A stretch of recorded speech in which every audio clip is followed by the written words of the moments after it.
Hello everyone, in this video we will discuss unit number 7 और जिसका नाम है बाइलिंगुअलिज्म और ये ब्लॉक है 28 the aspect of language book का। तो अगर हम बात करें कि बाइलिंगुअलिज्म क्या होता है, इससे पहले हमें पता होना चाहिए कि लिंगुअलिज्म क्या होता है या लैंग्वेज क्या होता है। So language means of communication, जिससे हम अपनी बातों को प्रेजेंट करते हैं, दूसरों तक पहुँचाते हैं। आइदर इट इज़ रिटन और इन ओरल, तो या तो ये रिटर्न हो सकता है या तो ओरल होता है एज यू नो। तो अगर जो इसका टॉपिक है, जो इसका मेन टॉपिक है वो है बाइलिंगुअलिज्म, तो इसका यूज़ क्यों किया गया है। और इससे पहले हम ये भी जानेंगे कि मोनोलिंगुअल क्या होता है। मोनोलिंगुअल होता है एक ऐसा इंसान who know only one language, और एक ही लैंग्वेज में वो कम्युनिकेशन करता है। तो पहले क्या होता था, पहले सब लोग एक ही लैंग्वेज बोलते थे, मोनोलिंगुअल थे हम लोग। लेकिन अब जैसे धीरे धीरे चेंजेस आ रहे हैं सोसाइटी में, तो हम सब क्या हो चुके हैं, बायलिंगुअल हो चुके हैं। बायलिंगुअल अगर हम टर्म की बात करें, so bilingualism is the use of 2 or more languages either by an individual speaker or by a community of speaker. कि जब हम एक से ज़्यादा, 2 या 2 से ज़्यादा लैंग्वेजेस को यूज़ करने लग जाते हैं तो उसे बोलते हैं बायलिंगुअलिज्म। इससे पहले हम जब बहुत सारी लैंग्वेजेस, 2 से ज़्यादा लैंग्वेजेस को यूज़ करते थे तो उसे बायलिंगुअल की जगह मल्टीलिंगुअल बोलते थे। लेकिन the term bilingual is now accepted as a term referring to the involve of 2 or more languages, eliminating the term multilingual. तो मल्टीलिंगुअल अब हम ना बोलकर हम बोलते हैं बायलिंगुअल। अब 2 ही वो टर्म्स का यूज़ होता है, या तो हम मोनोलिंगुअल का यूज़ करते हैं जो सिर्फ एक लैंग्वेज जानता है, एक ही लैंग्वेज बोलता है, या फिर हम बायलिंगुअल का यूज़ करते हैं जो 2 या 2 से ज़्यादा लैंग्वेज बोलता है, 2 से ज़्यादा लैंग्वेज जानता है। तो आई होप आपको ये दोनों टर्म्स क्लियर हो गई होंगी, मोनोलिंगुअल और बायलिंगुअल। तो अगर मल्टीलिंगुअल कभी एग्जाम में आ जाए तो कंफ्यूज नहीं होना है, मल्टीलिंगुअल का मतलब भी वही है, बायलिंगुअल। मल्टीलिंगुअल की जगह ले लिए बायलिंगुअल ने। जैसे होता है ना, टाइम टाइम पे लैंग्वेजेस में कुछ चेंजेस आते हैं, उसी तरीके से। Like every other term, bilingual has also been defined by different people in different ways. अलग अलग तरीक़ों से सबने इसे अपने अपने तरीक़ों से डिफरेंशिएट किया है। तो कोई इसकी एक ऐसा नहीं है कि कोई करेक्ट डेफिनेशन है या फिर उसी डेफिनेशन पे हमें रहना है। इसकी सबकी अलग अलग डेफिनेशंस हैं। बहुत सारे राइटर्स हुए जिन्होंने अपने अलग अलग डेफिनेशंस दिए हैं। कुछ ने मोनोलिंगुअल, बायलिंगुअल और मल्टीलिंगुअल को अलग अलग रखा है, और कुछ ने सिर्फ मोनोलिंगुअल और बायलिंगुअल में ही इंक्लूड कर दिया है मल्टीलिंगुअल को। सो ये डिपेंड करता है आपके क्वेश्चन पे कि क्वेश्चन किस तरह से आता है। आपको बता दिया है मल्टीलिंगुअल और बायलिंगुअल दोनों को एक साथ भी यूज़ किया जाता है, और अगर ये अलग अलग आते हैं तो आप इसे अलग अलग प्रेजेंट कर सकते हैं। अब बात होती है कि हम लोग बायलिंगुअल कब बनते हैं, इसका प्रोसेस क्या होता है। जब हमें एक लैंग्वेज आती थी, जब हम मोनोलिंगुअल थे, उससे हम बायलिंगुअल कब बने।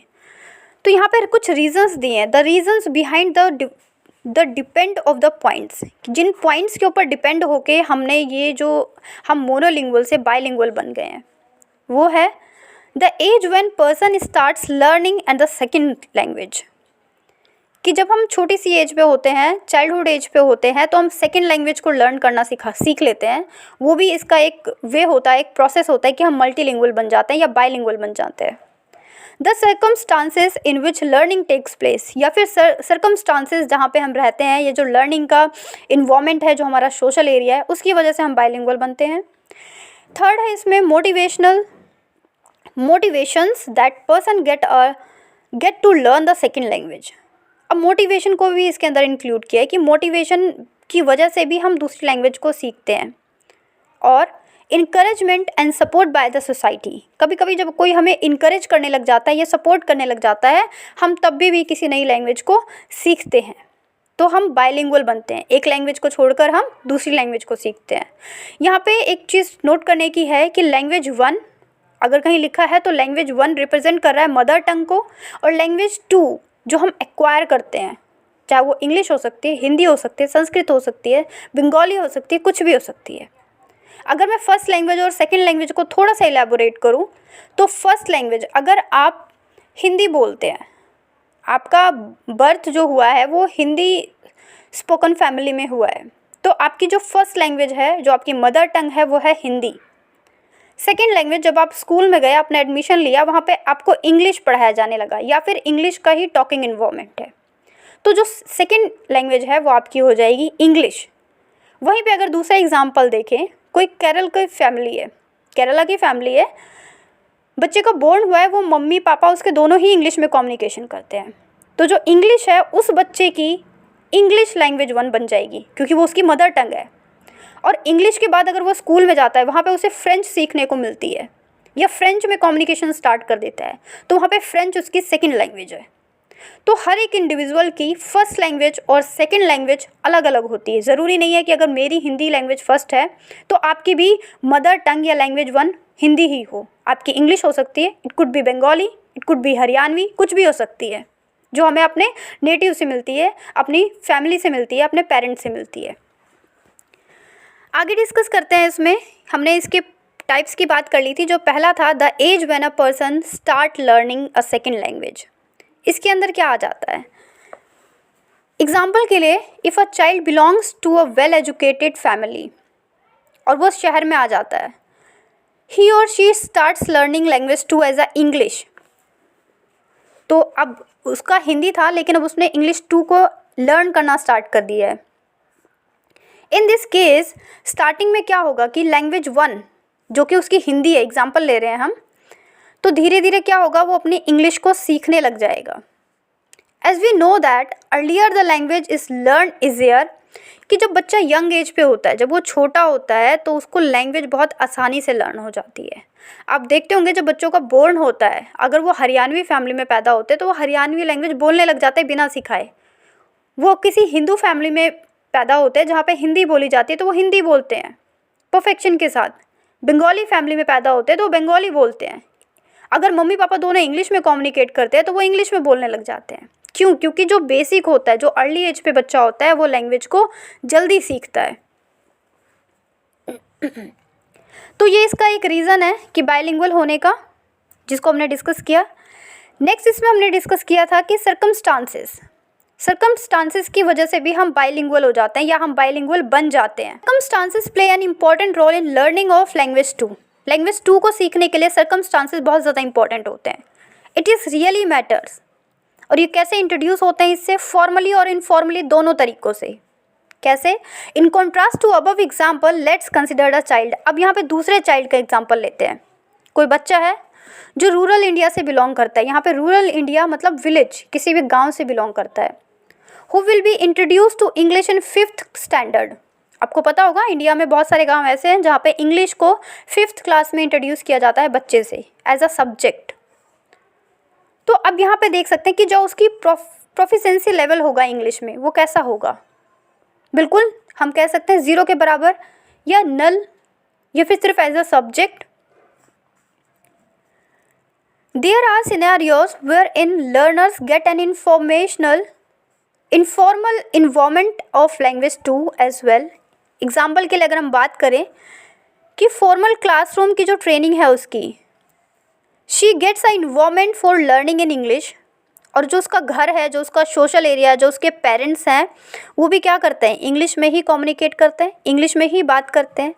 तो यहाँ पे जो दोनों बच्चों के बीच का डिफरेंस है, एक बच्चा जो गाँव से आया है जिसको 5th क्लास में इंग्लिश पढ़ने को मिली है एज अ सब्जेक्ट, दूसरा बच्चा जो कि स्कूल में इंग्लिश में बात करता है, कम्युनिकेशन माहौल है, घर में उसके पेरेंट्स इंग्लिश में बात करते हैं। तो जो दोनों के बीच में कॉम्पिटेंसी लेवल होगा वो दोनों का अलग अलग होगा। तो यहाँ पे इसी चीज़ को बताया गया है। सर्कमस्टांसेस बहुत ज़्यादा मैटर करते हैं। अब जो बच्चा रूरल एरिया से था, उसका हिंदी बैकग्राउंड था, तो वहाँ पे उसका इंग्लिश इतना ज़्यादा डेवलप नहीं होगा। वो सीखेगा ज़रूर बट एज अ सब्जेक्ट वो बाइलिंगुअल बनेगा, लेकिन वो एज अ सब्जेक्ट बनेगा। इंग्लिश उसको एज अ सब्जेक्ट आएगा, उसका फ्लुएंसी नहीं होगा उसमें। लेकिन जो दूसरा बच्चा है वो उसमें फ्लुएंट होगा। अगर हम इसके थर्ड पॉइंट की बात करें, that is motivation behind the learning of language. हम कुछ भी सीखते हैं, कुछ भी करते हैं, उसके पीछे मोटिवेशन होता है। Why a person would like to learn a second language. क्यों पसंद करेगा कोई भी सेकेंड लैंग्वेज को सीखना? उसके पीछे कुछ तो रीज़न होगा या फिर मोटिव होगा उसका सीखने का। रीज़न हो सकता है या तो वो अपनी नॉलेज को एक्सपेंड करना चाहता हो, उसे बढ़ाना चाहता हो, या फिर दूसरे सब्जेक्ट में वो मास्टर बनना चाहता हो, कल्चर को जानना चाहता हो, या फिर क्लासिकल लैंग्वेज को सीखना चाहता हो।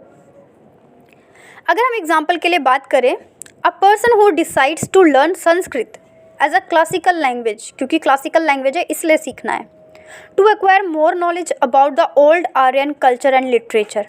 अब आपको यहाँ पे पता होगा कि जो आर्यन हमारे इंडिया में आए थे उनकी जो लैंग्वेज थी वो संस्कृत थी। अब कोई संस्कृत सिर्फ इसलिए पढ़ना चाहता है क्योंकि आर्यंस के कल्चर और लिटरेचर को पढ़ना चाहता है, उसमें इंटरेस्ट ले रहा है। एक तो ये रीज़न हो सकता है, या फिर दूसरा कोई इंसान है, people who speak Sanskrit in a limited area, बहुत कम एरिया में संस्कृत को बोलने वाले लोग रहते हैं इंडिया में। तो लोग जो हैं वो इसको सीखने का एक इंटरेस्ट तो हम नहीं कह सकते, कई बार इसको एज अ कोर्स या फिर एज अ कम्युनिकेशन या इंटरेक्शन इससे बहुत कम होता है। एग्जाम्पल के लिए अगर हम बात करें, कोई भी स्टूडेंट है उसे संस्कृत नहीं आती, या फिर उसे हिंदी नहीं आती, या उसे कोई भी लैंग्वेज नहीं आती। हम यहाँ पे लैंग्वेजेस की बात कर रहे हैं, बंगाली नहीं आती, उर्दू नहीं आती, इंग्लिश नहीं आती, संस्कृत नहीं आती, लेकिन जो उसका एग्ज़ाम है उसके एग्ज़ाम में उसको संस्कृत का पेपर देना है। संस्कृत 10 मार्क्स की आएगी या 20 मार्क्स की आएगी। तो यहाँ पे क्या है, यहाँ पे जो बच्चा है या जो स्टूडेंट्स होते हैं वो क्या करते हैं, वो संस्कृत को सीखेंगे, वो इंग्लिश को सीखेंगे, वो हिंदी को सीखेंगे। बेसिकली अगर हम मास्टर्स इंग्लिश की बात करें तो कहीं ना कहीं हिंदी उनका वीकर सेक्शन हो जाता है, हिंदी की जो ग्रामर होती है। सो वो सीखेंगे क्यों, क्योंकि उनको नंबर लाने हैं, उनके पास एक मोटिव है। मोटिवेशन क्या है कि अगर वो सीखेंगे, उनको 10 में से कम गलत भी करेंगे तो भी 5-6 नंबर तो स्कोर करेंगे ही, अगर थोड़ा बहुत भी पढ़ लेंगे तो ये क्या है, उनका एक मोटिव है, एक मोटिवेशन मिलेगा उनको। तो इसीलिए जो बाइलिंगुअल हम बनते हैं उसके ये कुछ टाइप्स होते हैं, इन वजह से हम बाइलिंगुअल बन जाते हैं। Thus language too can be learned from various reason which is turn would define the varying degree of motivation। अलग अलग रीजन्स की वजह से हम सीखते हैं, मोटिव्स की वजह से सीखते हैं। कभी हम सोसाइटी की वजह से सीखते हैं, कभी हम अपने पर्सनल बेनिफिट्स की वजह से सीखते हैं। तो ये सारे रीजन्स होते हैं कि हम एक बाइलिंगुअल बन जाते हैं। हम फंक्शन एज अ बाइलिंगुअल की बात करते हैं कि जो बाइलिंगुअलिज्म होता है उसका फंक्शन क्या होता है, किस तरह से काम करता है। तो उसका फर्स्ट पॉइंट है हमारा पर्पस। दूसरी लैंग्वेज सीखने का या लैंग्वेज 2 सीखने का हमारे पास एक पर्पस होता है। वो पर्पस कुछ भी हो सकता है, प्रोफेशनली बेनिफिट्स हो सकते हैं, स्कूल की वजह से हम सीख सकते हैं, हमारा कोई पर्सनल मोटिव हो सकता है, किसी एग्जाम को क्लियर करना चाहते हैं इसलिए सीखना चाहते हैं हम लैंग्वेज 2। तो इट इज़ और पर्पस। नेक्स्ट पॉइंट है इसका लाइक टू लर्न। कुछ लोग होते हैं जिनको कुछ चीज़ें सीखने का शौक़ होता है, लाइक उनकी एक हम हैबिट कह सकते हैं, तो ये अपनी लाइकनेस की वजह से सीखते हैं। इंटरेक्शन बहुत इंपॉर्टेंट पॉइंट है इसका, फंक्शन इसका बहुत इंपॉर्टेंट फंक्शन है। इंटरेक्शन किससे, कम्युनिटी से, सोशल एरिया से, फ्रेंड्स से, स्कूल में टीचर्स से, कलीग्स से। सपोज़ अगर आप हिंदी बैकग्राउंड से बिलोंग करते हैं या फिर आप इंग्लिश बैकग्राउंड से बिलोंग करते हैं, लेकिन जो आपका सोशल एरिया है वहाँ पे हिंदी बोलते हैं, तो आपको उनसे इंटरेक्शन करने के लिए एज अ लैंग्वेज 2 हिंदी सीखना होता है। हिंदी सीखते हैं हम, और हिंदी जब हम सीख लेते हैं तो आपको पता होगा जब आपको 2 या 2 से ज़्यादा लैंग्वेज आए तो क्या बन जाते हैं हम, मल्टीलिंगुअल बन जाते हैं या बाइलिंगुअल बन जाते हैं। तो इंटरेक्शन इसका एक इम्पॉर्टेंट पॉइंट है। बेनिफिट्स, नेक्स्ट पॉइंट है इसका बेनिफिट। हम अपने बेनिफिट्स के लिए बाइलिंगुअल बनते हैं, इसका एक इम्पॉर्टेंट फंक्शन है बाइलिंगुअलिज्म का। जब हम देखते हैं हमें किसी ऑफिस में जॉब करना है और वहाँ पे इंग्लिश को प्रेफरेंस मिल रही है, तो हम एटलीस्ट अपना इंटरव्यू देने का पैटर्न चेंज कर लेते हैं इंग्लिश में। हम पूरा नहीं कर सकते बट एटलीस्ट इंटरव्यू में तो इफ़ेक्टिव बन सकते हैं। तो बेनिफिट्स के लिए, वो बेनिफिट किसी भी तरीके का हो सकता है, एजुकेशनल बेनिफिट हो सकता है, प्रोफेशनल बेनिफिट हो सकता है या सोशल बेनिफिट हो सकता है। इन्फॉर्मेशन के लिए, लास्ट पॉइंट है इसका इन्फॉर्मेशन। जब हमें कोई इन्फॉर्मेशन चाहिए होती है उसके लिए भी हम बाइलिंगुअल बनते हैं। सपोज़ अगर हम बात करें कि कहीं पे सिर्फ इंग्लिश की बुक्स अवेलेबल हैं और आपको इन्फॉर्मेशन चाहिए उससे रिलेटेड, तो आप क्या करेंगे, इंग्लिश को सीखेंगे। तो यहाँ पे क्या है, हम इन्फॉर्मेशन के लिए, ग्रीड ऑफ इन्फॉर्मेशन के लिए भी हम बाइलिंगुअल बनते हैं। एक लैंग्वेज को छोड़कर दूसरी लैंग्वेज को चूज़ करते हैं या दूसरी लैंग्वेज को पढ़ना शुरू करते हैं। We have already discussed different process कि किस तरीके से हम सीखते हैं, और अभी इसमें हमने बात की कि इसका फंक्शन क्या होता है, किस तरीके से हम इसका फंक्शन जो है किस तरीके से काम करता है बाइलिंगुअलिज्म। तो हमने इसमें शॉर्टली डिस्कस कर लिया है पर्पस को, like to learn second language, interaction, benefit और इन्फॉर्मेशन के लिए हम इसका यूज़ करते हैं। सो फ्रेंड्स, ये वीडियो यहीं पे ख़त्म होती है, ये प्रेजेंटेशन यहीं पे ख़त्म होता है। बाइलिंगुअलिज्म अभी पूरा कंप्लीट नहीं हुआ है, इसका सेकेंड और थर्ड पार्ट भी आएगा। So if you like the video, like the presentation, so like, share and subscribe my channel. Be with us. Goodbye and take care friends.